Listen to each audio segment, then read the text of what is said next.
Hi guys. Okay. So I'm here today because I have a viewer that is in need of understanding the law of attraction a little bit better. So we're going to start from the very beginning.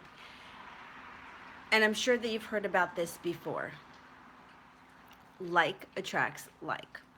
So what this means is if you're feeling excited, you're going to cultivate more excitement in your life. If you're feeling sad, you're going to bring more sadness into your life. If you're feeling happy, you're going to create more happiness in your life. So it kind of seems like unfair, right? I'm suffering, I'm sad, something bad happened, and now I'm going to create more of that. Yes, because we create our own realities, which is good and bad news.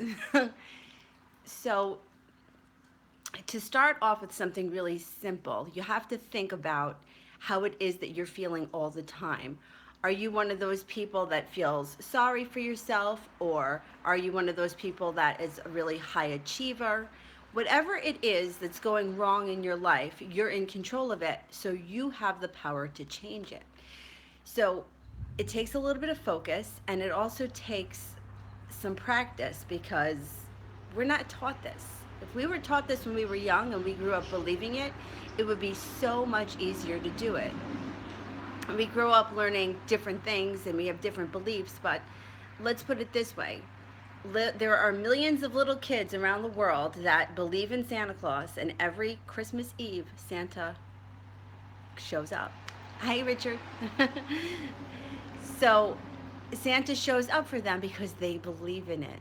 So, like it's all about the power of your belief. So if you are struggling with the law of attraction and things are going in the wrong direction, you've got to change it.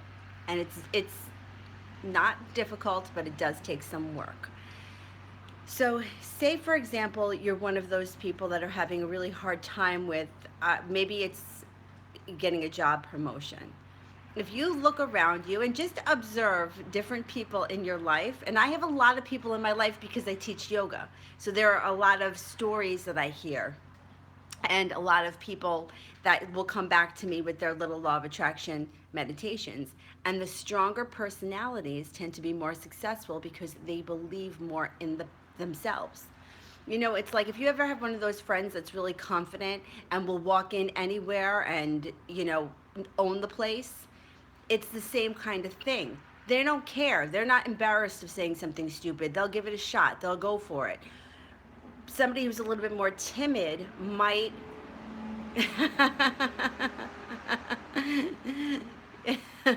Yoga's awesome.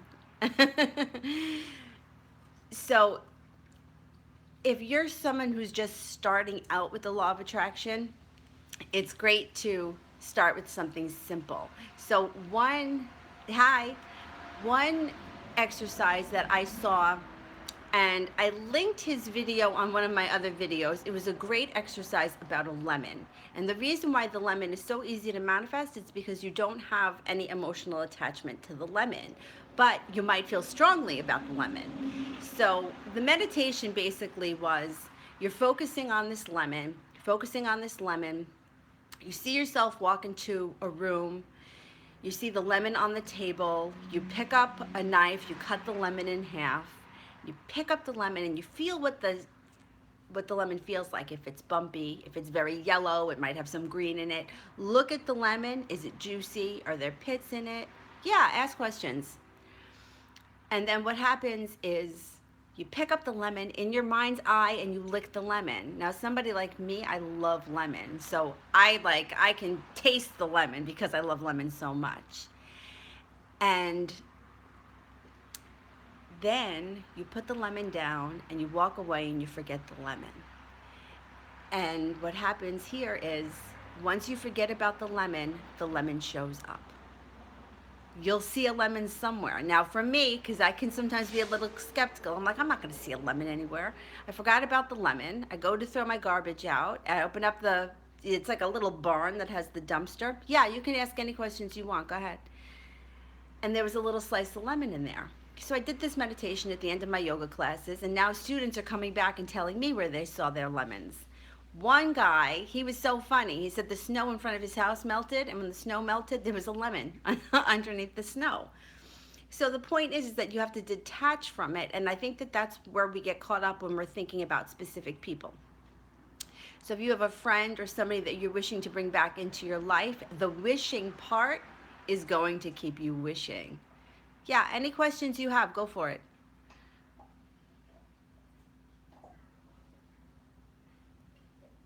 Bananas grow upside down now? Another Mandela effect. Huh. This Mandela effect thing has got me going, like, it's got me crazy because I have a really good memory, and like I'm like, no, that's not how it was. They grow upside down, like the bunch is upside down with the bananas. I'm gonna have to look into that. Does Moneybag 73 know about this?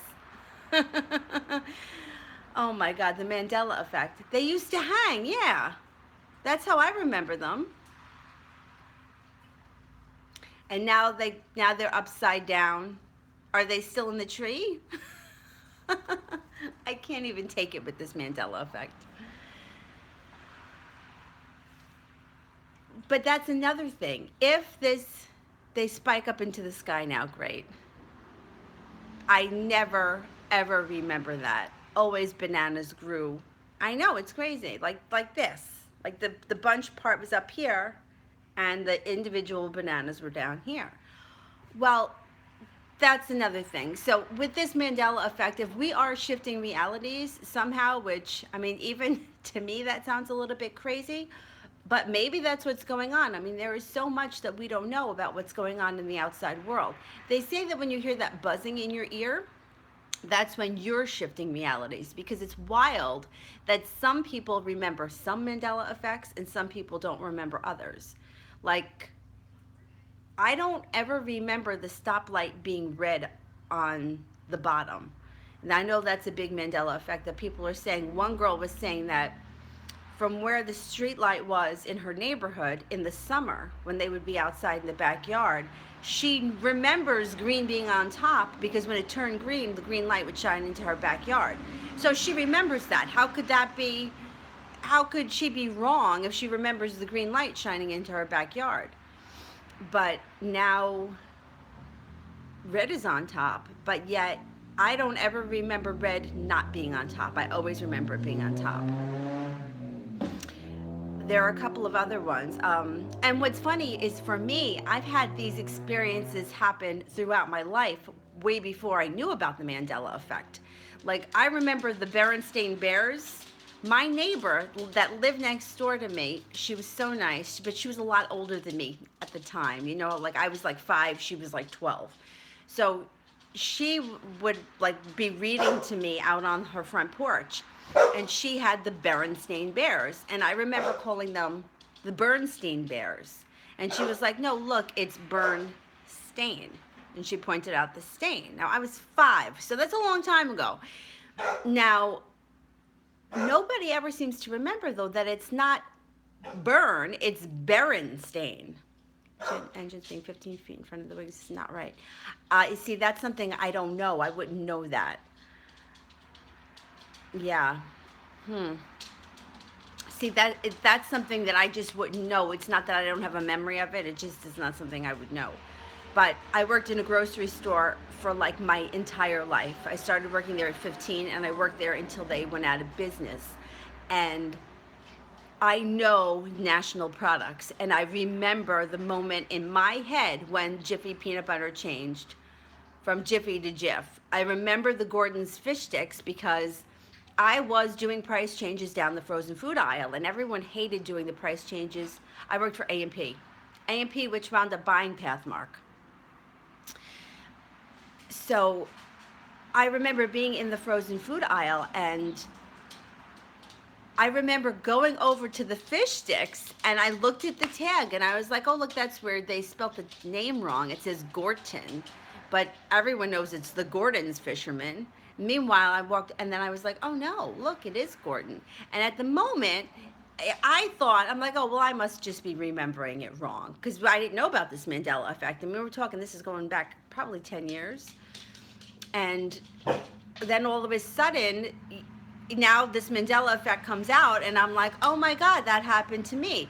The craziest one was, I know, it changed to Gorton. I mean, it doesn't even sound right. The craziest one to me was, well, I've had some personal ones. I had the whole thing with the John Lennon book, which was totally bizarre. That my family's telling me I was dreaming it. Dylan, knock it off. Um, I had, I've had a couple happen. The Ventnor one with Monopoly. That one was really crazy, and that one, Moneybags had the same experience. So we were talking like, I, I know, and then it's not Bernstein, it's Beren. I mean, and nobody's even noticing that it's Beren. I know, it's crazy. So I remember my brother and I came home after work, and a coworker came home with us, and it was me, him, the coworker, and then my boyfriend at the time. We were playing Monopoly, and I remember our friend, he landed on the yellow property, and he's like, I'm going to buy that Ventnor. And we all laughed at him. We're like, what do you mean Ventnor? It's Ventur. And he picked it up, and he held it up, and he was like, this says Ventnor. And lo and behold, there was an N. And so of course we just thought, oh my God, we're not, we don't remember it right. And then years later, okay, I was living with my mother, and my mom passed away almost 20 years ago. So that's how long ago that happened.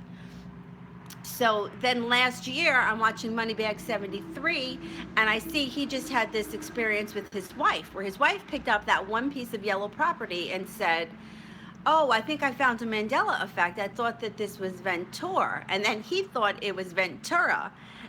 But it's always that yellow property. Nobody remembers Park Place wrong. Nobody remembers Boardwalk wrong. We just remember that one wrong, which is crazy. And then, so now I'm telling this story to a friend of mine, and he tells me, he goes, I always thought it was Ventura. No, it's Ventnor. I mean, that was mind blowing. And also the Ed McMahon, how he never worked for Publishers Clearinghouse. I mean, that's been a joke for years. Oh, when Ed McMahon shows up with the Publishers Clearinghouse and then he never worked there, that's wild. The Mandela effect. But it all kind of brings me back to the same thing with the law of attraction. And for years, I tried to get into the law of attraction, and I was my own worst enemy because I was like, well, this shit doesn't work. Oh, yeah, well, I believe, but nothing is changing. But you have to try to take it into where it's already happened. So if a great, for me, because this is the way I learn, I have to write things out. So I find journaling to be really good because you get a cheap notebook and just pretend like you're writing a note to somebody. Dear so and so, whoever. If you guys could write it to me. Dear Danny, I'm writing you today to tell you that I got the dream job of my life. I've been hired at $50,000 a year more than I thought that I could get paid. Whatever it is, do it in the past tense and write it out because you're forced to focus when you're writing, which is the same thing with all of these spells that we do. It's not about the color of the candle. It's not about the herbs that you use. It's all about the intentions. Because I used to get so crazy with the colors. Oh, yeah, but do I use a red candle on for love, but if I'm doing it on Friday, the color for Friday would be white or it would be lavender, and I would get myself all crazy about, but I want to do it right. I want to do it right. It comes back to your intention. Because what if I was colorblind and I couldn't tell the colors of the candles? Would that mean my magic wouldn't work? Of course not. It means that the power of your intention has to be strong. It's you're focusing on it. So if you're focusing on this candle, if you're focusing on journaling, if you're focusing on, I find running very meditative.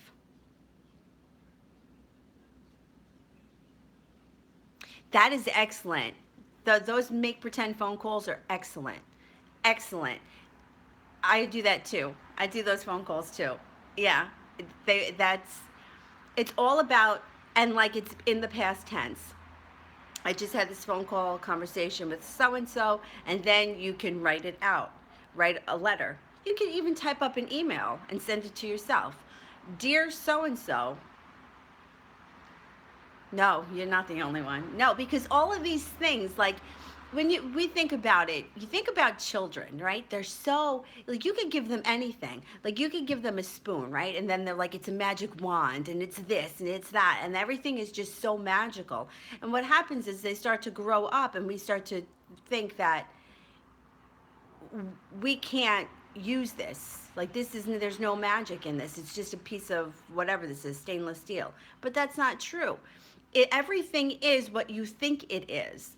So if I think, like, the power of belief is so strong. If you didn't believe, right, that you could drive a car, you wouldn't go get in the car and drive it. If you didn't believe, like I'm a runner, I find that to be very meditating. And once you get into your zone, you can start to put these thoughts into motion. Like jogging down the street, I am a priority, I am healthy, I am wealthy, I am loved, I am this. All of these things that we need to keep repeating to ourselves because we don't always believe it, right? We don't always believe that we're the best person for the job. But the best person for the job doesn't get the job. The person that believes they deserve it and believes that they will get the job gets the job. So it's very interesting, and it's the power of your belief. Like think about something, like I don't believe I can fly a helicopter, so I wouldn't get into a helicopter and be like, okay, let's get this thing going, because it's not something I believe I can do. I believe I can drive a car, but there was a time where I didn't believe that, and I didn't pass my road test on the first time because I believed I couldn't. And this is what happens throughout life. So we start becoming programmed with, I can't cook, I can't do this, I can't do that, instead of focusing on what we can do. And why can't you cook? Why, you can learn how to cook like anyone else. I don't like to cook. That's the thing. I'm sure if I applied myself, I could. But the power of belief is so strong. Think about children, and I always bring it back to Christmas Eve. Santa Claus shows up for a lot of little kids on Christmas Eve because they believe in it. And, we can all have that same kind of idea inside us.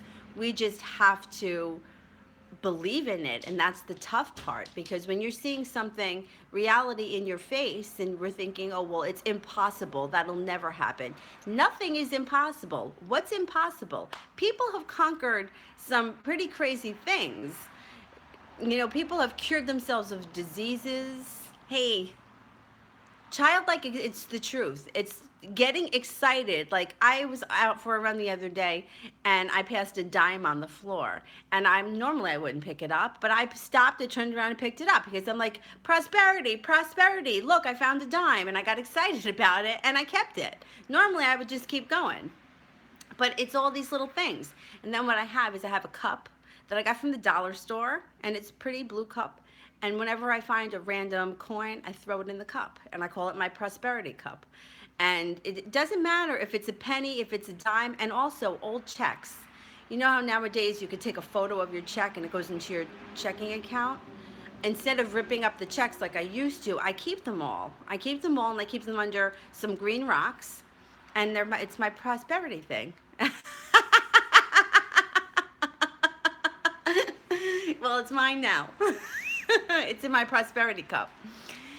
So all these little things, and I find teaching other people about the law of attraction helps me.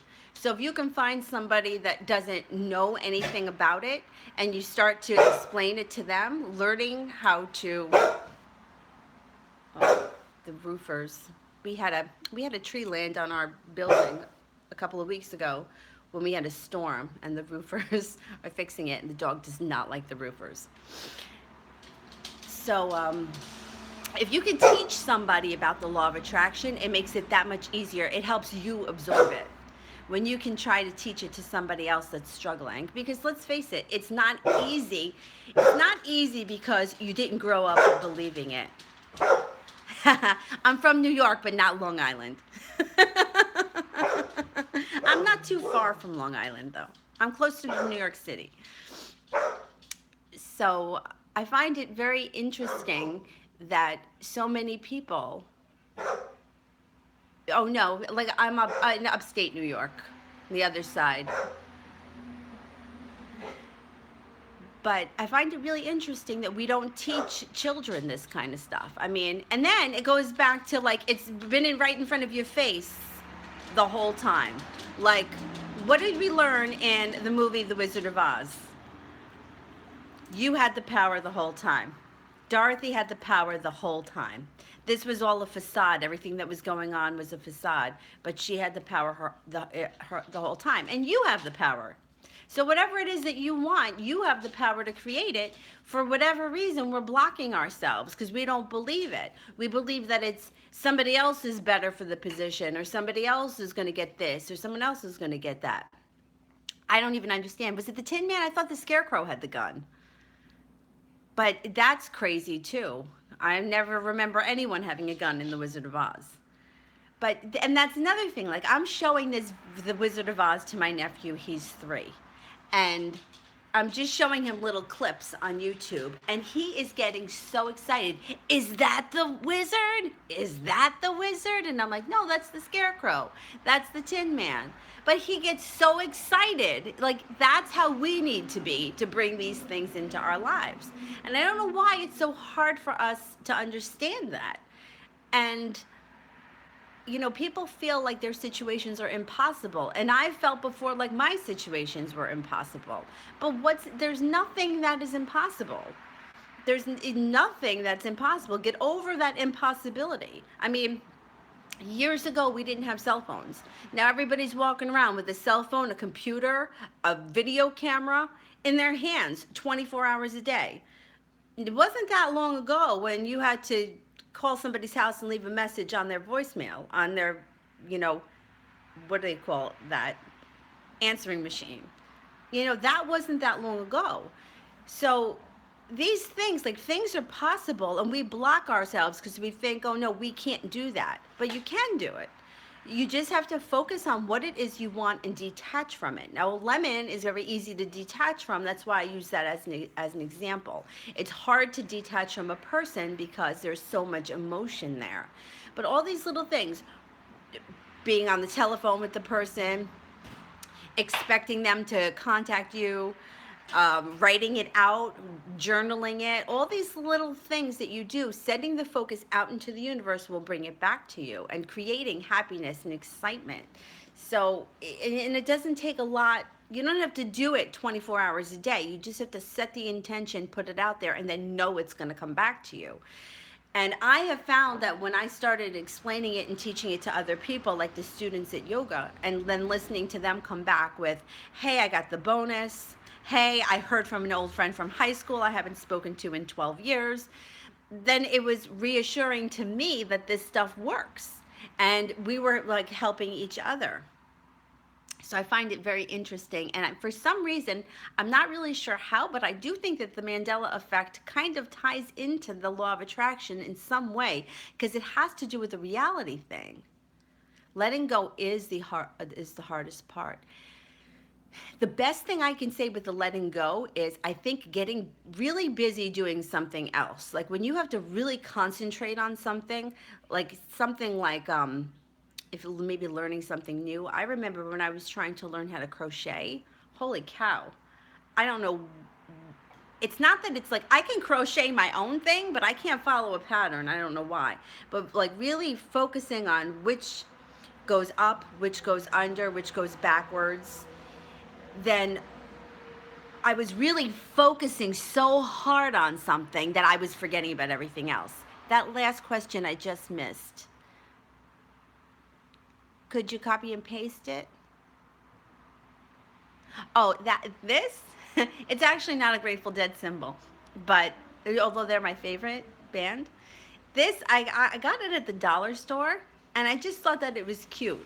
I don't know. I love velvet. This is just a plain velvet curtain that I had. So I use that to keep the curtain closed. It's closing the curtain. That last question, I don't know if I can get to it. If you could copy and paste it. Let me see if I can pull it up. I can't. Oh, wait, here we go. So the universe is telling me to study. How can I start? Oh, well, I'm glad that you like my channel. Thank you. Um, I would start with simple things like trying to manifest a lemon, or I listened to somebody, I think her name was Andrea Schulman, I think is her name. She's got a channel, and she walked us through a meditation about a rubber duck the other day. So you focus on this rubber duck, take notice of how it feels, take notice of if it squeaks, and then let go of the rubber duck, and then within a day or so you should see a rubber duck somewhere. It could be a TV commercial, it could be a billboard, maybe you see one in Walmart. But once you start doing it with one thing, you'll have more confidence that you can do it with other things. And a few weeks ago I did it about a yellow car. So my idea was, the day before I was on the thruway and I saw a yellow Chevelle. Like somebody was transporting it on a flatbed.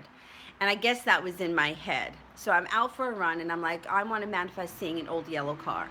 So for me, an old yellow car, I mean, it would have to be something like 25 years old or 30 years old. So I'm out running, and then I'm like, I'm arguing with myself because immediately I have to be resistant. I'm like, well, you just saw that Chevelle, and that's why it's in your head, and you're not going to see another one, and what are the chances? And forget about all that shit. Ignore that. Focus on an old yellow car. So in my head, I kept seeing that yellow Chevelle. Forgot about it. Finished my run, went to work, left work, stopped at the grocery store, which took me home a different way. And while I was on my way home, I pulled up next to this old gold Plymouth wagon. It was like a station wagon, and it was gold. It wasn't yellow like the color the Chevelle was, but it was still yellow. It was just more of like a metallic-y gold. So the point is here is I was so hung up on, you're not going to see it, you're not going to see it, you're not going to see it. And then I was like, just shut up already with this damn you're not going to see it, because why can't you see another one? And then I literally really did forget about it because it's just a car. You know, when somebody has hurt us or we're waiting to hear from somebody, there's so much, it's in our head all the time. We dream about it, we think about them. It's constant. If you can detach from it, get really busy doing something else, but you really have to detach from it, which is so difficult. But find something that takes a lot of concentration, that you can't think of anything else. Like your mind can't wander to something else because you're really like, I'm trying to follow this crochet pattern and I'm not really sure which one goes first. Does this go under or over? Wait a minute. I know, you see, that's when then I get annoyed. I'm like, why does everything have to be so difficult? It doesn't, stop thinking that it's difficult. Like, that's for me. I'm like, well, oh, it can happen for the guy next door and it can happen for the girl down the street, but it can't happen for me. It can happen for anyone. Detach from it, forget about it. So you can get busy doing something else. Follow a cooking recipe, or maybe paint, or do something that takes a lot of concentration where your mind can't, if you're doing something where, like, I could go out for a run and be having an argument in my head with somebody. Like, I can do that because I can put one foot in front of the other. But when you have to do something that takes a lot of concentration, that will take your mind away from it, and then that's when it shows up. I know, it's the emotional thing, and we're emotional people. We're emotional animals. I mean, that's what animals are. I mean, the dog's emotional. He doesn't like the roofers. Exercising definitely helps because it creates the endorphins, and it gives you a natural high, which rises your vibration. Anything, singing, dancing, yoga, anything that is positive is going to raise your vibration, and it's going to make you stronger vibrationally, which is the whole point. I love anything that's like creative too. Even if you could tie-dye something. Sing, who cares? It doesn't matter. No one else has to hear it. Do it in the car, do it in your living room. Do it, it doesn't matter. The point is that the more that it's like it's creating happiness. Like your whole body is an instrument. I love singing. I love it. I could probably do a yoga class online. I would just have to have somebody video it. I'll have one of my friends video it and I'll do one because other people have requested that too. Maybe we'll do it outside. Yoga definitely helps. Yoga is great because a lot of times it takes a lot of concentration. So if you're new to yoga and you don't know these postures and you're trying to concentrate because you want to get everything lined up perfectly, and then the physical act of yoga helps to release emotions that we're storing in our bodies. So if you're, you might not even realize that this happened to me once. When I was a little kid, I was very small, like in comparison to the other children, and they would put me on a seesaw and hold me up top and not let me down. And then when they were going to let me down, they would just get off and I would hit my butt and slam it. I know, nice. But this idiot got on every time thinking that it wasn't going to happen again. So I forgot about that for years. And then one day I was in yoga and we were doing sun salutations. And I remember coming up from one of the salutations and getting so mad that happened to me. And it's like out of nowhere, all of a sudden I remembered that these kids did that to me. And I was angry about it. But it released it. So the emotion comes up, you release it, and then that's it. It's over. And then I haven't thought about it again since then until I bring it up at these points because it's something I really did release. Like sometimes you don't even realize what you're carrying around. That I was carrying around that I was mad that somebody did that to me when I was 5, 6, 7, But yoga's great. Anything that takes some kind of concentration. Singing is great because it brings up the vibration. And think about it, your entire body is an instrument. If you don't know much about the voice, you can feel it when you go lower, it's in your chest. If you go higher, like it can be behind your nose. If you go really high, it's up here. Like your whole body is an instrument. It's fascinating. And who cares what it looks like? Okay, it's okay. Okay, it doesn't matter what it sounds like, but you can feel it. So you got this whole body here that's an instrument, It's really fascinating. And then you can feel like your feet ground down into the earth and pull the sound all the way up. It's awesome. And also change the idea of I don't sound good. Change the idea to I always sound great. I always sound great. I always sound great, and you'll start to match that. That was a huge one for me because I was always told I couldn't sing when I was a kid. Because my voice was always so low. And meanwhile, they had all these parts that were so high. I didn't realize it wasn't that I couldn't sing. It was that the piece wasn't right for me. Maybe someone should have let me know that. Right, you sound great. I sound great.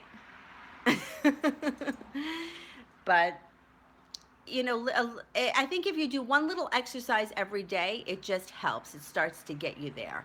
One little exercise at a time is all you need. And you'll get there one step at a time. I love the phone thing. I'm glad I'm not the only one that does that. And what else? The writing. I feel writing is great because it's hard to let your mind wander when you're writing. It's hard, it's hard to you have to focus on what it is you're writing. And that's another thing. Remember years and years and years ago in school, if you did something bad, the teacher made you write out, I will not talk in class. I will not talk in class. I will not talk in class. Same thing. That's excellent. Writing out scenes, writing out vacations, whatever it is that you want to happen, write it out and write it out past tense.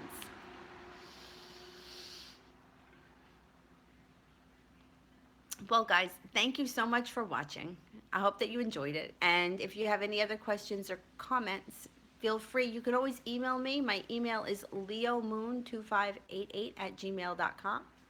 And I'm usually pretty good about answering. I answer pretty quickly. If there's anything that you want to talk about that maybe you don't want in the comments section, if I can help or I can give any advice or whatever, I'm always available. I'll get back to you as soon as I can. And that's about it. I'm going to sign off for today, and I will see you. Thank you. Thank you so much for watching. I really appreciate it. It's really awesome. Thanks.